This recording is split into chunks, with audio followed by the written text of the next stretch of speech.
Hello, everyone. Welcome to our early comic review show. I'm Jason, I'm Andy. and we're with Infinity Flux Comics out of Chattanooga, Tennessee. Every Monday, after we're done bagging and boarding the comics, we grab the ones that we think everyone wants to hear the most about, or the ones that we just can't wait to read. We read them, and we do this spoiler light show. By spoiler light, I mean we'll tell you what's the important details about these comics. Why might you want to get them? Why might they fly off the shelf? Or we'll tell you a little bit more about what the plot is to them. Mhm. You know, if it's a number one, you don't know what it's about. We're going to tell you what we thought of it. We'll tell you about the premise, the story, the art, without ruining the read for you. We're not going to do a complete play by play of it. We're also going to tell you first appearances, stuff like that. We've been gaining a lot of people Yes. subscribing to our YouTube channel. So I think that what we're doing, people are really digging it. I'm glad it's taken a while. Yep. I think getting on Monday has helped. It's funny. This is stuff that even before we did the show, we did anyways. Yeah, talking about the We'd comics. walk up and down the comic wall and talk about all the new stuff that came out, why people might care about it, to help sell it to people and keep everybody informed of what's going on. Now we just do it for the world. Yes, yes, for everyone. So thank you for watching. It's a bit of a small week. However, there are some major things you're It's going to pretty want to know heavy about. hitters. Yeah. Yeah, some that you're going to want to know about. I think beginning with your first book, Andy. Yes. So this little book came out this week. This is Hulk #6. So this one people have been talking about for weeks and weeks. This is, I can go ahead and confirm, this is your first full appearance of Titan. Um, it's crazy. There's first appearance in comics all the time, but when Donny Cates makes a first appearance, I think people have learned since Null and Black Winter and stuff. Hey, you need to pay this special attention because these are very important characters. So, what is going on in this is since Bruce Banner has been basically piloting the Hulk like a ship from inside the mine through kind of a representation of that. In the previous issue, Betty Ross, his love interest in kind of mental form, kind of posing as his conscience, has come to him and said, you need to stop this, everything," only to find out that she was some other kind of thing inside his brain and took the reins away from Bruce. So that was the big thing in the last one. We saw that she kind of tricked him and took over this spot in the proverbial pilot's chair of the Hulk. Now, that leads to this issue, which is pretty much all about this new character, Titan. I will say we do not learn everything about what is Titan and what makes him. Right, where does he come Where from? does he come from? Where does this part of the Hulk come from? It's very interesting in it where with this creature posing as Betty Ross is saying, what makes the Hulk special now? You have She-Hulk. You have Amadeus Cho, who is now a Hulk. You have Abomination. You have even a Hulk Wolverine. She makes a reference to the Wolverine X or Weapon X, the new character. And she says, "Why can't?" Which she does make one line that I didn't even put in my notes.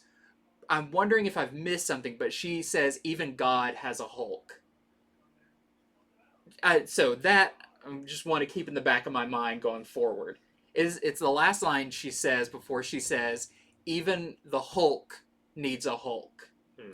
So essentially, this isn't spoiling anything because we do not learn hardly anything about this character. Um, the Titan is the Hulk's Hulk. It is that next level. The other thing I'll say is he does not give himself the name Titan. Neither does this entity kind of controlling the Hulk. It's actually given by someone describing what they think he looks like. They say he's basically a Titan. So I do think that name will stick around, but the whole like mantra of like what it is and everything, we still don't know. We don't know what this entity is. So just calling it Titan is just a name for something even greater. I know what it is. It's a villain created by Donny Cates. Yes. That people have been saying is going to be maybe the null of Hulk. Yes. And that's caused some of our customers to order as many as 10 copies of this pre-order. I do think this is going to be a big deal, and this is just a little taste of what's to come, because this does lead directly into Banner of War, the Thor Hulk crossover that's coming up. So this is actually wraps up this storyline, but no spoiler to say this this Titan character I don't think has gone away. I think we are going to see that maybe kind of a long-term storyline of this constant battle for control over the Hulk. And the last thing I'll say, I always love in this when they use the engine room in Hulk and rev up his power to new levels. This goes to, I think they call it the 9th level. It's the highest he's been in this. And on some of the variant covers, you can see maybe what he's going up against in this. But they do mention there is a 10th power level, but it's only theoretical.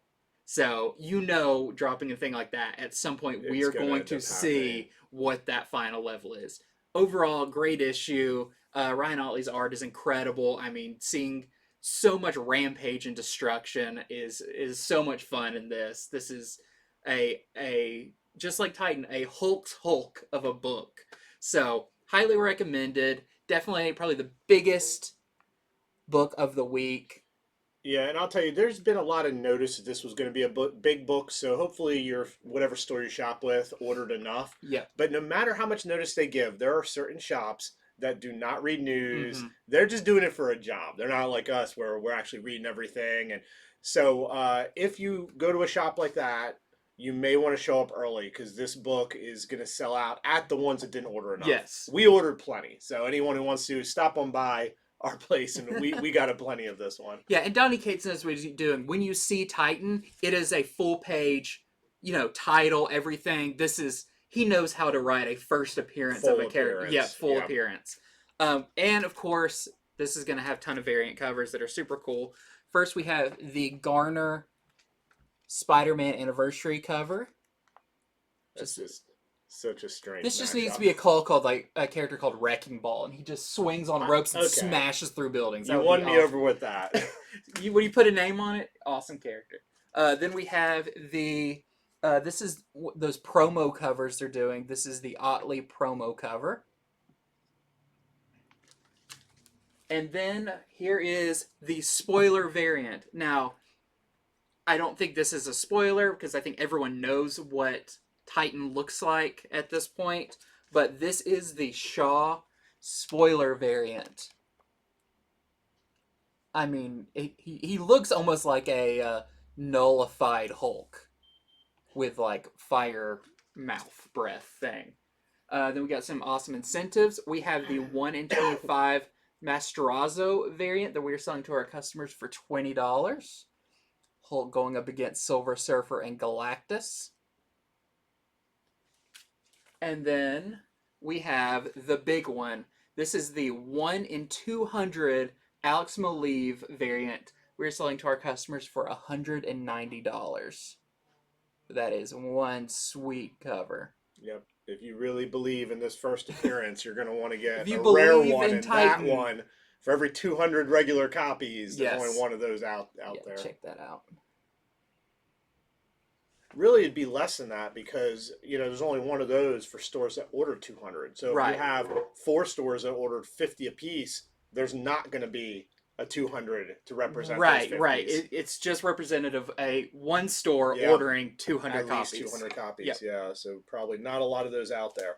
Okay, so I read Captain America #0. This is interesting because this is a #0 that is going to turn into 2 issue #1s for 2 ongoing Captain America series. One is going to follow Steve Rogers. The other is going to follow Sam Wilson. But it all begins right here. So this, I looked into it. It's beginning, I think, the 10th Captain America series, ongoing series for Steve Rogers, that is. Yeah. So in it, who's using what shield? I'll go in and I'll go ahead and spoil that much. It's so small. But Sam Wilson is using the Cap shield that we know and love. Mm, Steve Rogers, he goes back to using an old prototype shield. It has a blue outer ring. yep. So, and you were telling me about that back when Yeah, this was on the order. yeah. Back in the original, if you look at the first few issues of Captain America from way back, the colors were out of order from what we know, and there was an extra blue ring on the shield. So it's like a nice nod to those classic Captain America covers. Yeah, so that's the one that they bring back, and they do mention it. Cap talks about how it's how old it is and everything. So Armin Zola is attacking the city. Cap and Sam Wilson are going to have to double team him to be able to defeat him. This is a very action-packed issue. That's what it is. It's, they could have went a lot of ways with this. It could have been very exposition-y. It's not. It's a whole lot of action, a whole lot of Caps having to do all kinds of feats of strength and agility to be able to stop Armin Zola. The art in this is really good. I was showing Andy some of the art. It has an art style that is sort of reminiscent of the realism of Alex Ross's style. Mm-hmm. I was looking at it, I'm like, this isn't Ross, but it kind of has that feel, but just in the realism way. Yeah. The artist is Mattia de Iulis. Sorry. Mattia de Iulis. So I think the art is really cool in this. So the two series that are following is Symbol of Truth, which is going to follow Sam Wilson. Mm-hmm. So after this number 0, there'll be Captain America Symbol of Truth, number 1, ongoing, following Sam Wilson. And Sentinel of Liberty is going to follow Steve Rogers because they've decided that the world needs 2 Captain Americas. Mm-hmm. So if we're wanting to get this because of looking for first appearances, anything like that, none of that happens in this. But it is the official number 1 to both series, the number 0. Yeah. For the 10th Captain America series. It was a good read. The art is very good. So, it's been a minute since there was some ongoing Captain America action. You can jump on that train now. So if you're planning on getting either of those, you'll want to check this one out. Yes, absolutely. And so check out the variants. Here is the Mark Brooks wraparound. Once they announced a new Captain book that was spanned into 2, I think they just grabbed some of the best artists over at Marvel. Trying to get it without glare. I'm a sucker for Mark Brooks covers. Yeah. He's so good. Then we have the other Alex Ross cover. Alex Ross did the A cover with Cap on it. And here is the other one with Sam Wilson on it. Or I should say with Steve on it. They're both Captain America. They've decided that they are both going by that name equally, which is pretty cool. And then we have the Hamner Spider-Man variant. And lastly, we have the 1 in 25 Cheung variant that we're selling to our customers for $25. Yeah, they took a kind of a longer break between Captain America series than they have in a while. They did. And I think that's kind of a good thing. It's like, okay, give people a break and then recharge the battery. Recharge the battery, yeah. Okay, so my next one is from DC, and it's actually a number 2, but I liked it so much, I want to talk about it early on. This is Batman Superman World's Finest, number 2, written by Mark Waid and art by Dan Mora. And I have to say, so this is a book, I feel like I am, like everyone who read it loved it, and I still feel like I'm fighting for it, because it's one of those books that this is not chock full of first appearances. Yeah, it's a good read book. It is a good read book, so much so that like everyone should be reading this. It is great. And it's nice sometimes to read a book that is not this like grandiose, road to some big crossover. It could eventually get like that. I know Mark Waid has written tons of crossovers, tons of big stuff, but for right now, this is just like I described the first issue, this is like reading a Silver Age book, but with modern writing and art. But the plot of it is just one of those super fun, you have Superman and Batman teaming up.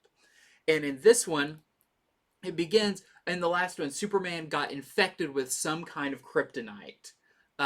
In this one, the leader of the Doom Patrol, Niles Calder, is doing open heart surgery on Superman.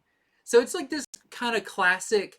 It's not like, grim, oh, surgery. It's kind of like, how do you do this, and kind of the ways that they go about it. Of course, Batman is kind of like making notes along the way, because also, he knows everything about surgery. What are the surgical instruments that can cut through Superman's skin? You'll have to read to find out, but there are some. But what this leads them to is a just crazy, very Silver Age adventure that involves time travel, that involves like ancient warriors that they have to track down, what became of them. This classic kind of team up thing, and it's great when they're learning about this ancient group of warriors that's going to have some tie with maybe what's going on with Superman. You have Niles, the leader of the Doom Patrol, who is one of the smartest men in the DC universe, and Batman, and they're just talking over the top of each other. Because one's like, have you heard of this thing? Of course I've heard of that thing. Well, did you know this? Yes, I actually did research on that. And they're constantly like trying to outdo each other for smartest man in the room. With Batman, that's really fun. There are some guest appearances in this from some members of their respective families, from the Bat family and from the Superman family. And one of those characters will do something, have a superpower that I had to Google to see if at any point did this character have this power. And in fact, they did, way back in an issue of something. And that is from like the Silver Age, and what makes me feel like it's another kind of nod to this story is set during that time frame. So really fun. Where this issue leaves Superman and Batman, and a third superpowered character that is really fun. Where it leaves them is another one of those. Oh, I can't wait to read the next one, because it is wacky and fun. Dan Moore's art is incredible in this. I just think this is so much fun, and is kind of a must read at this point, just because it's so refreshing to get a book like that currently that it is not tied in with anything else. You can read it, have fun with it, and can't wait for the next one. So that is World's Finest #2. We also have this awesome Tim Sale variant. You get a little reminiscent of, Long Halloween and Superman for All Seasons on that cover. Right, yep, the All Seasons. Then we also have this 1 in 25 Woods variant that we are selling for $20 to our customers. Just a great classic team-up book. All right, so I read Nightwing issue number 91. So the first thing I will say is there was a character mentioned in last issue who has a first appearance in this. It is a new villain whose name is La Agente Funebera. And it's really cool, like who is La Agente Funebera? Well, they're described in this as a sommelier of death. I thought that was such a great description, and it's because they're an assassin that has ties with all these other assassins. They're like this special assassin where if you want someone killed, you contact La Agent Funebra, and they select which assassins will go kill that person. They're the best at selecting assassins to kill people. So mentioned last issue, first full appearance in this issue, so pretty cool to pick up for that reason. Beyond that, KG Beast is in this. So KG Beast has a terrible history with Nightwing. At one point, KG Beast shot Nightwing in the head, and he lost his identity. Yeah. I mean, so he's back in it, but this time, Nightwing's friend Wally West is there. So not quite as easy to take on Nightwing when you got somebody with the Speed Force in your corner. So you get to see how that goes down. Past that, there's more of Flash and Nightwing's friendship in this. A lot about Nightwing's relationship with Barbara and Flash's sort of family life and heroics balance. Them kind of talking about what that's like. So by the end of the issue, though, it looks like whoever wants Dick Grayson dead, who doesn't necessarily know it's Nightwing. Dick Grayson's the one who has all the money and is Mm-hmm. trying to make the changes in Bloodhaven. It looks like whoever wants him dead may have to end up doing it themselves. So we got first appearance of a villain. We got Nightwing and Wally hanging out, Mm-hmm. talking life and all. Another good issue of Nightwing, and we have this Jamal Campbell variant. We're only 9 issues away from issue 100. Wow. Yeah, That's going to be a big deal. I know. And here is the 1 in 25 Acuna variant for $20. Nightwing is grooming his dog Bitewing.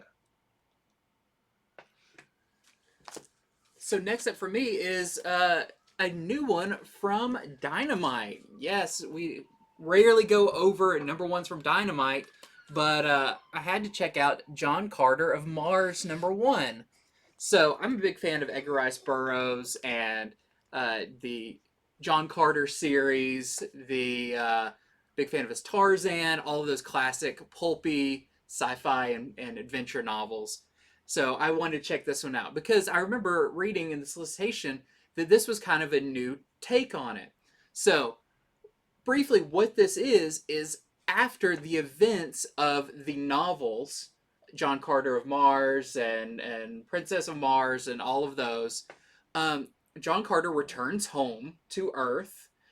Sometime later, it's enough time where his Earth body has kind of decayed, and he kind of comes back into it and is brought back to life and is going to go about his normal life. He doesn't know why he was transported back home. He left Deja Thoris and his kids on Mars. I wouldn't do that.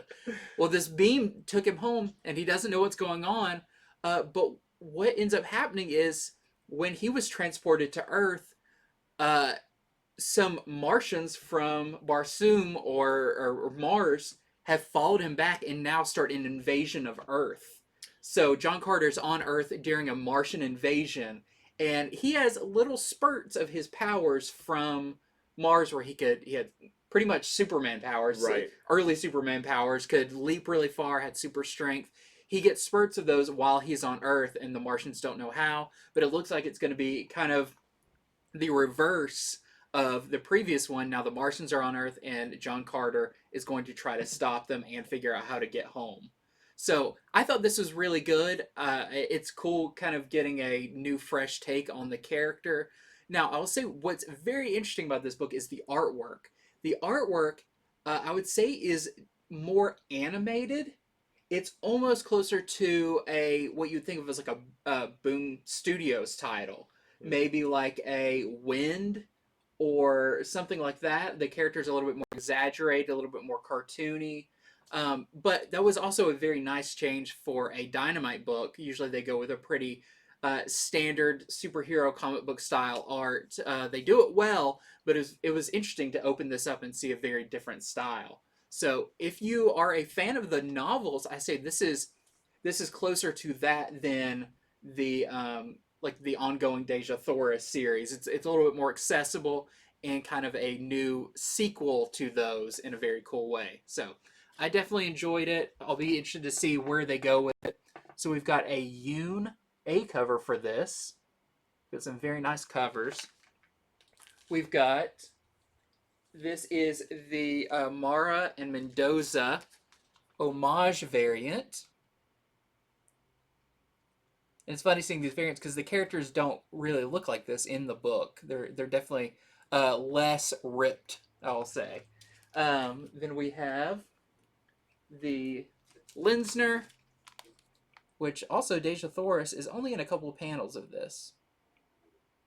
But I have a feeling she may be coming to Earth at some point. And then finally, we have the blank sketch variant.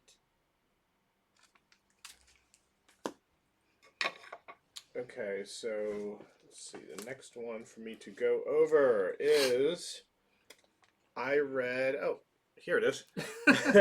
Shang-Chi number 11. So this is the second to last issue. They had announced just lately that Shang-Chi was ending at issue 12. However, they're ending it to immediately start a new series. So I'm going to tell you why that is right now. But the first thing to let you know is there is some spec on this book, in my opinion, because by the end, Shang-Chi gets the 10 rings. Okay? So some of you may have read in the news that Shang-Chi is going to get the 10 rings in issue number 12, and they're restarting the series as Shang-Chi and the 10 rings. Mm-hmm. They are doing that, but he gets them in this issue. It's a last panel sort of thing where he has the rings. You get to see before that where he finds them, how he gets them, who helps him get the rings, and also who the former owner of the rings are. Mm. And it's not as simple. I think a lot of people think it's going to be like the movie where it's his dad. It actually is not. Mm. It's different in this. So I want everyone to know, because this was one I think a lot of people are sleeping on because they switched it up so recently. He does get the rings in this. Now, why would Marvel do that? Why end this series to immediately start another with him with the rings? So the actor in the movie, Simu Mm-hmm. has lately told everyone or in interviews that he doesn't want to sign any Shang-Chi stuff that doesn't resemble the Shang-Chi that he is currently playing in the movies. Mm-hmm. There's a lot of reasons that he feels this way. I'm not going to go into all that, but that is just his position. And so I think Marvel has said, hey, you know, us collectors, we want to get the actors to sign these things. Mm-hmm. That's a lot of fun. People have a lot of fun doing that. So I don't think it was that big of a deal for them to go, okay, well, let's go ahead. Let's have Shang-Chi get the rings. That is a little more like what we're doing in the movies anyway. Mm-hmm. And that way, it'll resemble the character. Simu will be happy. It's not that big of a... It's just more in line in the continuity of people knowing this character, too. Kind of lines up a little bit better. Yeah. At least people knowing him in the modern days. Yeah. You know, to me, Shang-Chi, all he needs is that he's the greatest fighter. Yeah. I love kung fu stuff. Mm-hmm. I don't need him with rings. But you know how it is. Characters evolve. They change. Mm-hmm. And this is the latest change. So I just want everyone to know why that is, why you're going to be seeing that, and why maybe this issue may be one that's a little scarce on the shelves. Yeah. So past that... it's just an action-filled issue with Shang-Chi's grandfather trying to use forces to defeat Shang-Chi's father, and Shang-Chi and his father, who, you know, is evil. Mm-hmm. They kind of have to team up to try to stop the grandfather. Shang-Chi, he's got the most messed up family, I'll tell you. And it keeps growing. Every issue he finds out he's got a new sibling. He hasn't had a new sibling in a few issues, but yeah, a lot of firsts. He tapped out pretty high numbers. In this one, yeah. So that's what's going on in Shang-Chi number 11. That's why I decided to talk about today. Just some info I don't think you'll be hearing anywhere else quite as early as us. Here is the Raza Spider-Man variant. It's a very cool suit. Yeah. And, you know, Shang-Chi is the one who taught Spider-Man how to fight. Yep. One of the people, but one of the main people. Check this one out. This is the 1 in 25 Gonzalez variant. We're selling for $30. Right. Gonzalez has been doing a lot of covers, and I feel like we're not too far away from seeing the renaissance of people starting to really collect, because he's had so many good covers, from Wind to Batgirls, and they're very recognizable. They are. I think that's what makes a big collectible item, and one people really seek out is very distinct. A style that stands out. So next up, we have SpiderGwen Gwenverse number 2. Let me say, this is a wacky, crazy book in a very fun way. But if you read the first issue, you know a little bit about that. Gwen Stacy, Spider-Gwen, Ghost Spider, has been sent through dimensions by the pop idol Finale. This character named Finale was putting on the greatest last show and was unveiling the greatest meme to ever exist. And through some turn of events, has sent Ghost Spider through dimensions and kind of messed up like her way of getting to a home dimension. So she, in the previous one, very end, ran into, I believe it was in the last one, she ran into Thor-Gwen. But she's teamed up with Thor-Gwen in this, and she's trying to find, at least she says there's 5 versions of her out there that she is trying to get together and kind of fix everything.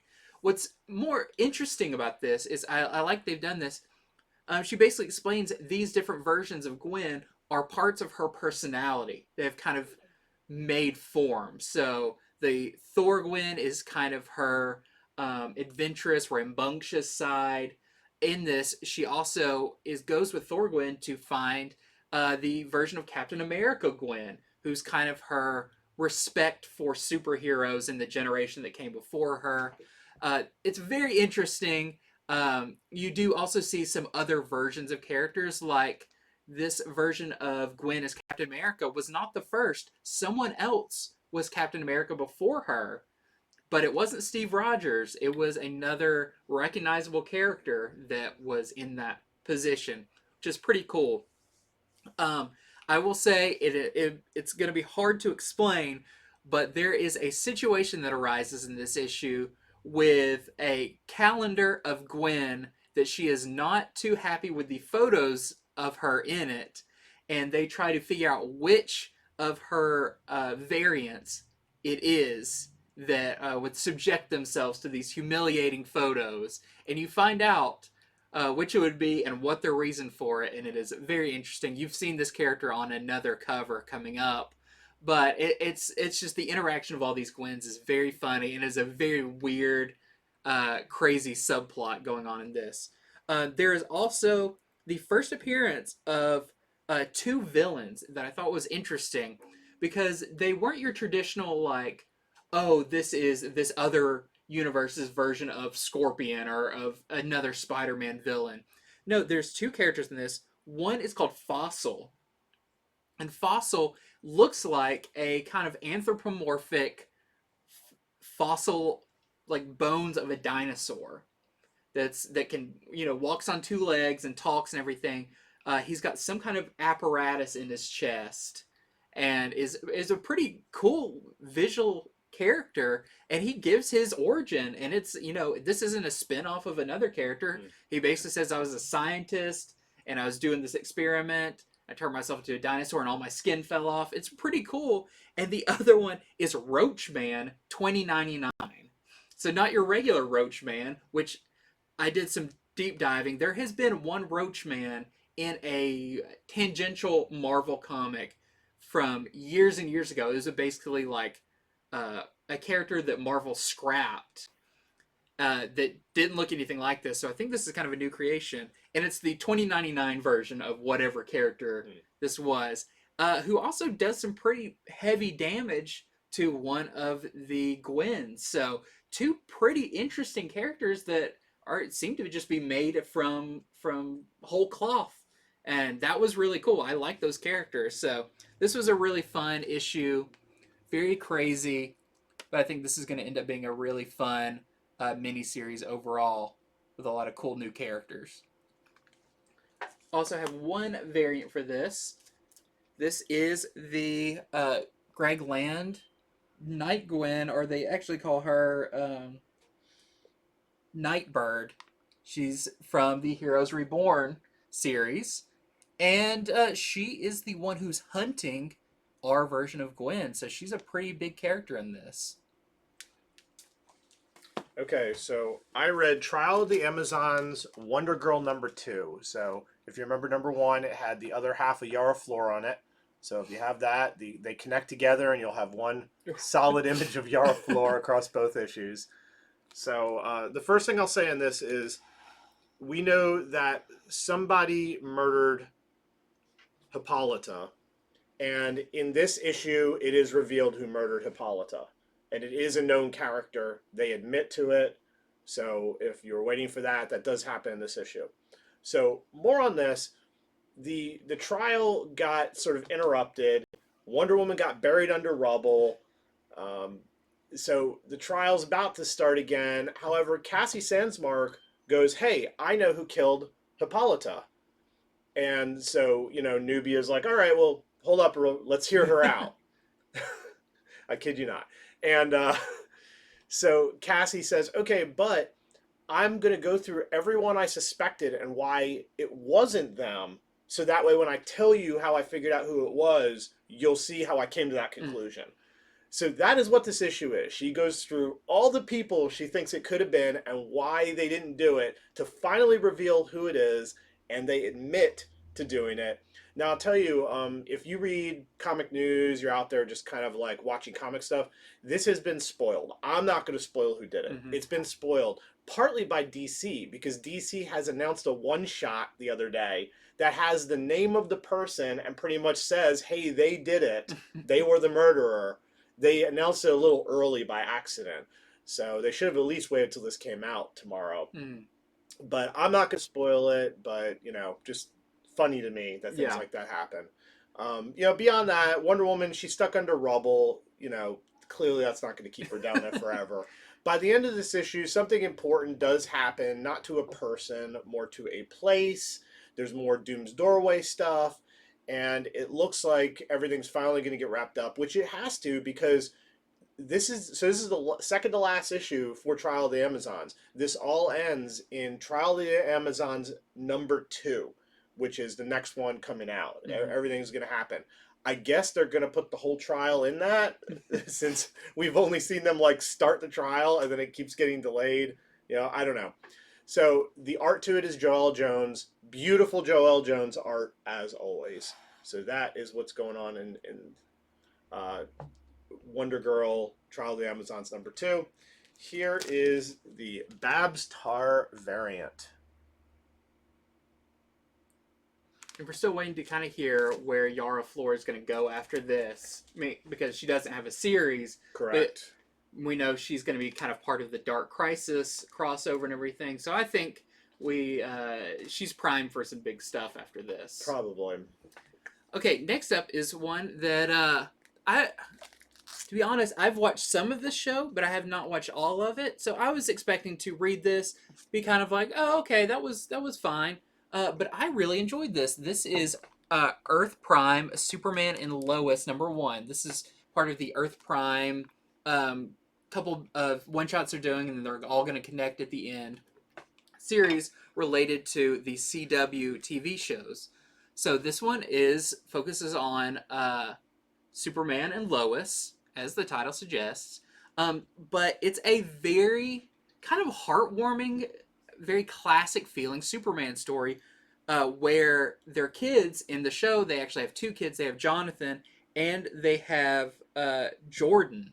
So this is, from what I could tell, the first appearance of Jordan Kent in comics. And we'll see if they ever... Usually, it's happened many times they've brought a character from a TV show into the comics. We see that with Dreamer coming up and a lot. So they do that. But this is a story of Clark and Lois are getting ready to celebrate their anniversary. And their kids question, why do you do it 4 days after your actual anniversary? Is that like a Kryptonian thing or whatever? And then we get them telling the story of this, of 1 year after they have been married, and they keep trying to get together, have dinner. They always have to cancel reservations, or only one person is at the restaurant because either a big news story has come up and Lois has to do it, or some crisis that Superman has to take care of, and it's a constant back and forth. You can only imagine it takes about 4 days for them to get together and do something. But it is a great, heartwarming story that definitely feels like a kind of an old school, like Dan Jurgens era Superman story that I really enjoyed. There's some backup stories in it too that relate a little bit more to the TV show and some of the characters involved there. But I definitely recommend this one for a great one-shot Superman read and the first appearance of Jordan. So, yeah, and I believe there's also a photo cover for this, but I do not have it here with me. I think we have already given it to our pull box customers. Okay, so I read Avengers #55. This was a really good read this week. Now, I don't know if you can see under the 55, it says Judgment is Coming, and there's a symbol. It says AXE. So something is building here that is going to lead to Avengers versus X-Men versus Eternals. Now, there's not a whole lot in here on that. There's some things that happen in this that give me some ideas on what or who is going to lead them into this. But what else we see on the cover? We see the Serpent Society. It is a new formation of the Serpent Society, and they are going bonkers. Like usually Serpent Society, they're kind of bad, but they're not, murdering people bad. In this, they're murdering people bad. But let me skip ahead to some of what's really cool in this issue and the spec for this issue, which is by the end of it, the Avengers get a new team member, and this is someone who has never been on the Avengers before, and it's surprised me who they picked. I mean, you'll know once you start reading. You don't have to wait till the last panel and everything, but the Avengers are missing some members because of things happening in other people's books. Like if you've been reading Black Panther hasn't been around. In fact, now he's on the run, so he's not in the Avengers anymore, at least for the now. Ghost Rider also has his own book, and things are happening in that. Avengers Forever. So the Avengers have lost a few team members, and a villain pops up in this book, which I could go ahead and say. So Mephisto is in this book with a 2-page spread that is awesome. The 2-page spread, Mephisto kind of shows, I guess, a fraction of his army, and it scares the Avengers enough that they bring in this new Avenger that you'll be surprised to see who they induct. And this person's never been on an Avengers team other than if you count Occupy Avengers. I had to do some very deep digging. I was like, have they ever been on any team? Certainly not the main team, though. Yeah. So I'm pretty excited to see where this goes moving forward. I will say this links in a bit with the Heroes Reborn plotline. Yet again. Once again, yeah. Yeah, one of our favorite reads from the last year, where there was an alternate. So basically, Mephisto in Heroes Reborn, he created an alternate history where the Avengers never existed, and instead the Squadron Supreme filled in that spot, but they were equal parts terrible to heroic. Yeah. It was a really cool plot line, and of course, some Avengers from our timeline had to fix it and get in a fight with these people. But I mean, you're literally taking their reality from them, and it didn't end that clean, and that's kind of bleeding into this. But I don't think you have to have read all that to get this. That's just a small portion of it. But I think, this is just speculation, that Mephisto may have something to do with this Avengers versus X-Men versus Eternals coming up. We'll see. So really cool issue of Avengers number 55. Also, the Serpent Society do some messed up things in it as well. So a lot going on. I quite enjoyed the read, and I can't wait to see what people think of the new member of the Avengers. So we got the Sousa Spider-Man Echo cover here. And then we have a Peach Momoko cover.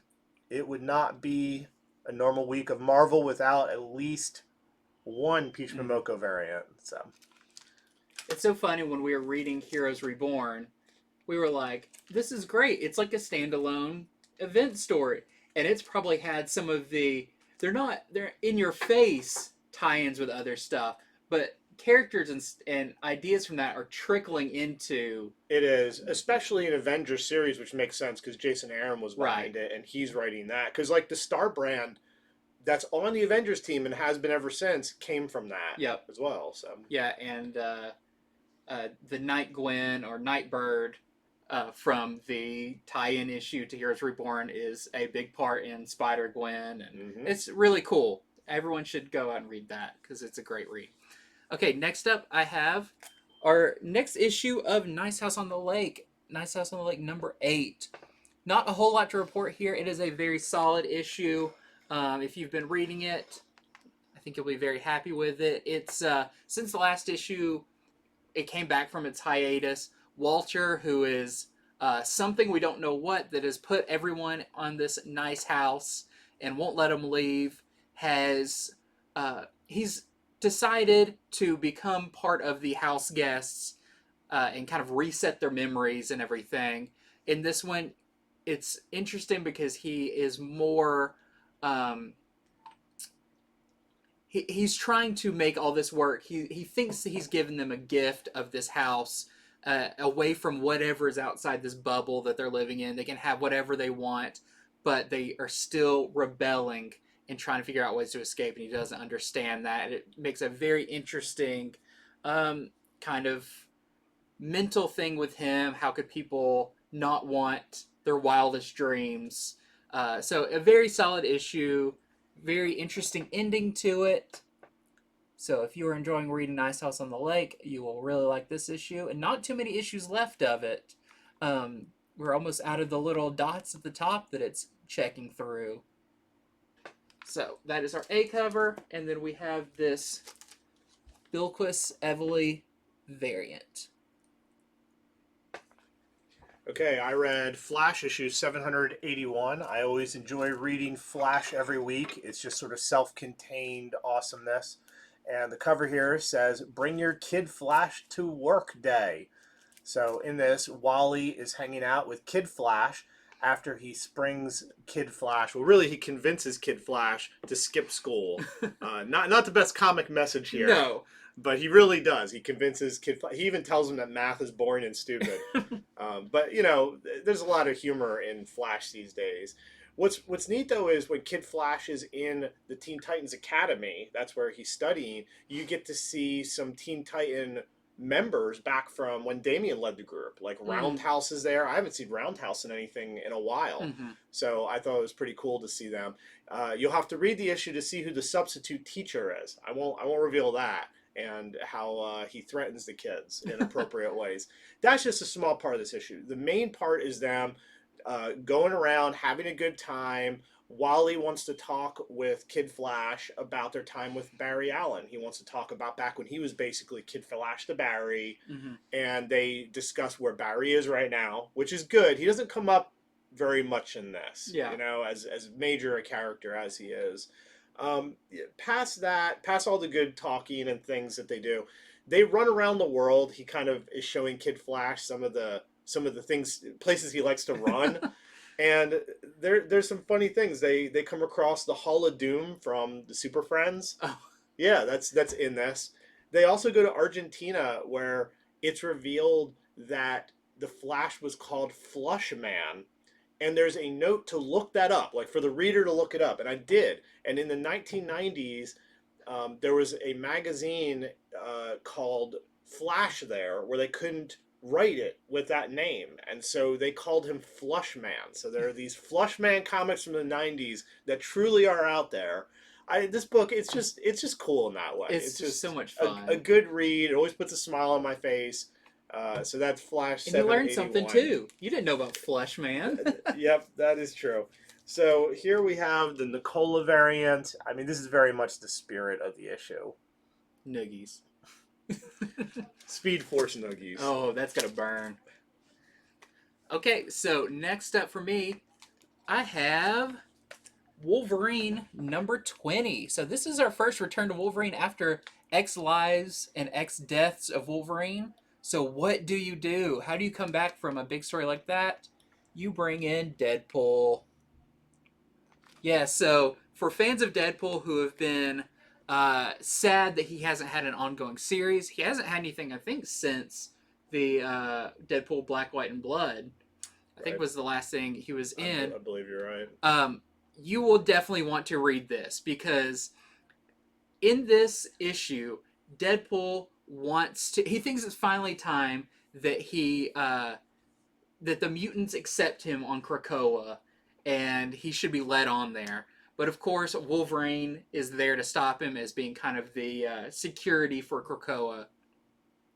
And you see all the crazy ways Deadpool has tried to sneak onto the island.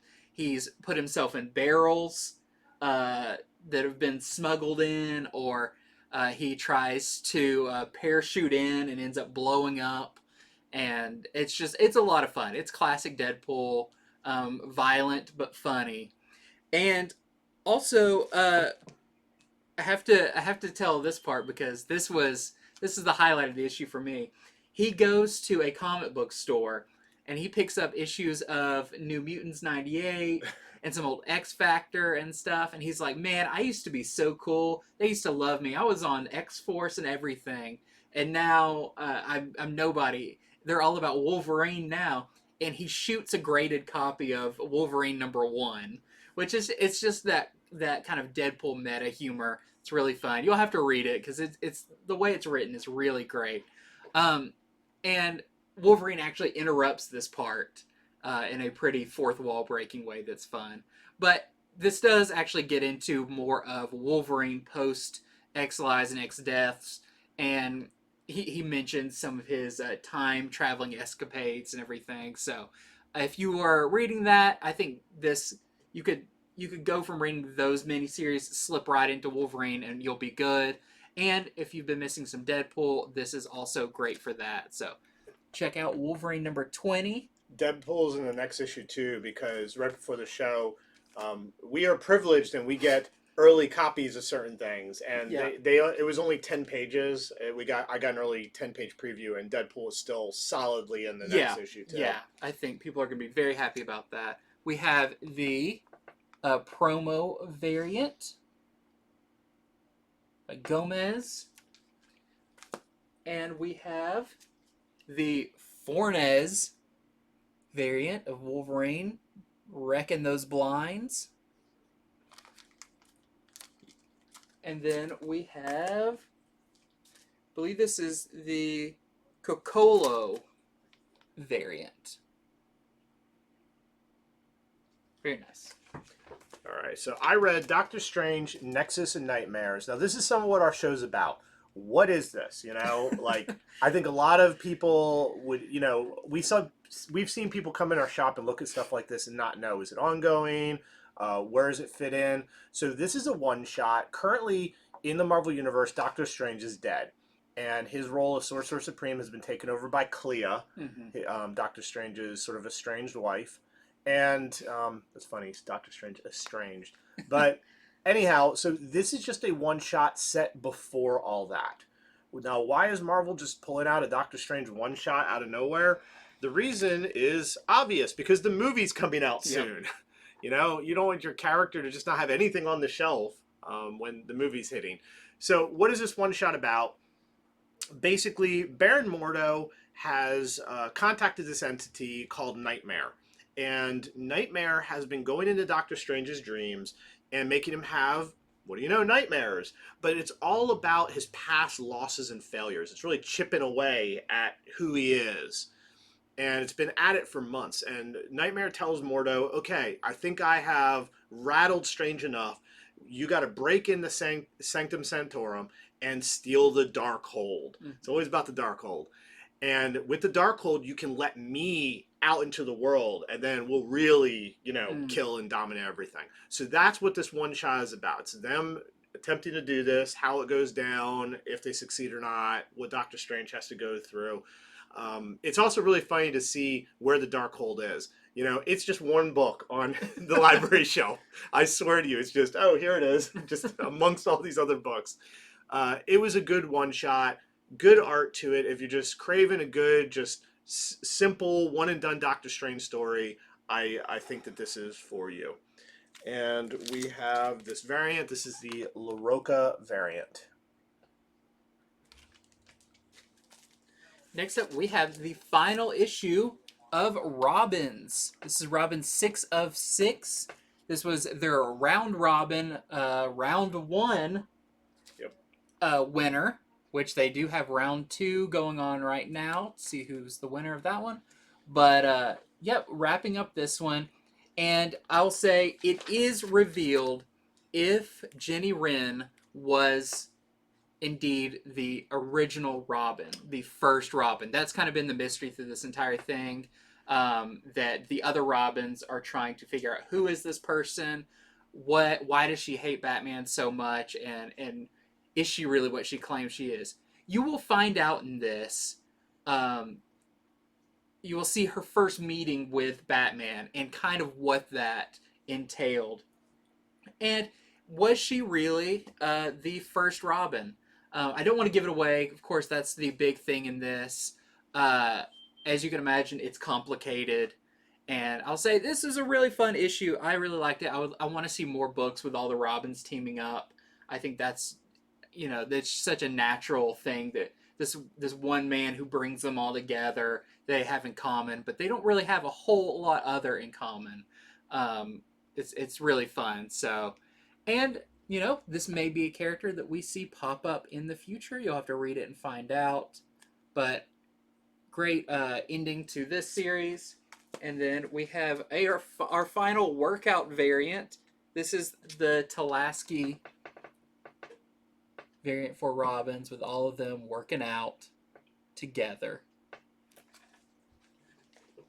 Okay, so I read We Live Age of Palladions #2. This is the second part in the second We Live tale, which is the Miranda brothers, just wild sci-fi superhero. They don't really exactly wear mech suits, but they wear superhero suits in this just insanely detailed sci-fi world. This is not a comic that you can just breeze through. There is a lot here. There's a lot of characters. The Miranda brothers are not shying away from trying to juggle many characters and making the world feel very lived in. There are there's leaders getting challenged in this issue. There's people dying, lots of heroics trying to save these dying people. Just so much going on. But I want to mention it has another QR code that if you do it, it takes you to an original song that goes with a 2-page spread like they did in the #1s, which I think is very impressive. Just very ambitious book with great art and great writing. So just wanted to mention We Live #2 is out as of Wednesday. Yes. And just the one cover, no variants. Okay, next up, just showing this one off for you Buffy the Vampire Slayer fans, or maybe you're a fan of Buffy the Vampire Slayer but not Buffy, because this is the Vampire Slayer #1. And who is going to be the new Vampire Slayer? Something happens to Buffy where she is incapable of doing her duties. So who's that going to be? It's actually already kind of been spoiled for future issues and stuff coming up. But if you're a fan and you want a new jumping on point for Buffy the Vampire Slayer, this looks like a really fun new series. Also, there's a giant crab in it, which is very interesting for a vampire-related book. But you'll have to read it to find out. Really cool. And another reason why I talk about this is this just sick variant from Francesco Francavilla. Check out this cover. The kind of blood on there and the title is I see that's foil. Right? It's just, and I believe his eyes are the title, and his hand, the blood on his hand is shiny. It's just striking, so cool looking. Got a Universal Monsters feel. Very much so. Francavilla is so good at those. And then we have the 1 per store variant for $20. That's the Virgin without the title on there, but it is not hollow foil. Okay, so also releasing Wednesday is Teenage Mutant Ninja Turtles, the Armageddon game pre-game. So this is another one that I think needs a little explanation. You'll see it on the shelf. You'll be like, what is that? I see Rat King on it, but what is the Armageddon game? What is a pre-game to it? So this is actually a quadruple size reprint of a bunch of significant issues to catch you up with who the Rat King is. Okay, some of it's who is he, what's his deal, and then the rest of it is what plan has he been hatching in the recent annuals. So this reprints Kingdom of Rats Prelude, it reprints Teenage Mutant Ninja Turtles #84, and then it reprints TMNT Annual from 2020 that has Rat King in it, and the annual from 2021. So after this, it's going to be continued in Armageddon Games Opening Moves 1 and 2, which is a 2-part series that's coming up. Then it's going to bleed into the main series, and it's supposed to be the big TMNT event for this year. Mm-hmm. So if you already somehow have all that, you may not need to pick this one up. But when you grab it, don't think you're getting like brand new stuff right now. It is definitely all reprint stuff for just $6.99. I mean, quadruple size to just get everyone caught up with who Rat King is, what he's been up to before they launch into this event that he's clearly going to be the main villain of. It's really cool too because a lot of people have been picking up single issues of TMNT lately because the Venus de Milo and all of that. And maybe you've really enjoyed it and you want to continue the series, this will catch you right up with what's going to be coming along later this year. And not to mention, Last Ronin. So Yeah. a lot of TMNT people who we didn't see in the comic store as much have come back. Yeah. So. Yeah, great catch-up issue. And no variant for it, just the one. So I have, just to show off, this is Catwoman number 42, the Frizzen variant. I want to show this one off just because it's a very interesting costume for Catwoman. Kind of a new style. And this is the last issue in this first story arc. And the next issue is going to be Catwoman and Harley together again. So looking forward to that. And just a great Frizzen variant for that. Do you have any more? I do. Okay. So I have this. This is interesting. This is J. Werner Presents Classic Pulp Robots. It has that cover that has been pointed out as possibly being the reference for the character Bender from Futurama. So very famous cover because of just Bender putting that style robot more in the forefront. You can't deny it. The yellow ping pong ball eyes floating in the black space. And... Absolutely. So this is a $4 issue where Jay Werner has he picked out certain pulp stories. Okay, so these are reprints, but they all have to do with robots. They're all from the pulp days. And I think, what is it? The first one is a Jack Kirby story? Yeah, Jack Kirby, written, drawn, inked. All Jack Kirby with a very Kirby-esque robot in it. Yep, so that is what this is. Pretty cool.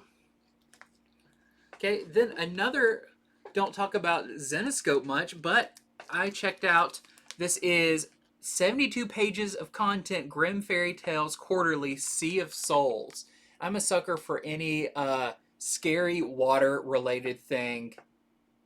And this is really cool. So it's a bunch of short stories with the kind of overarching story of this cruise ship and what happens to people on this cruise ship that's, I don't know, you could say it's cursed or whatever, but there's stories of people getting turned into like sea creatures, very Lovecraftian.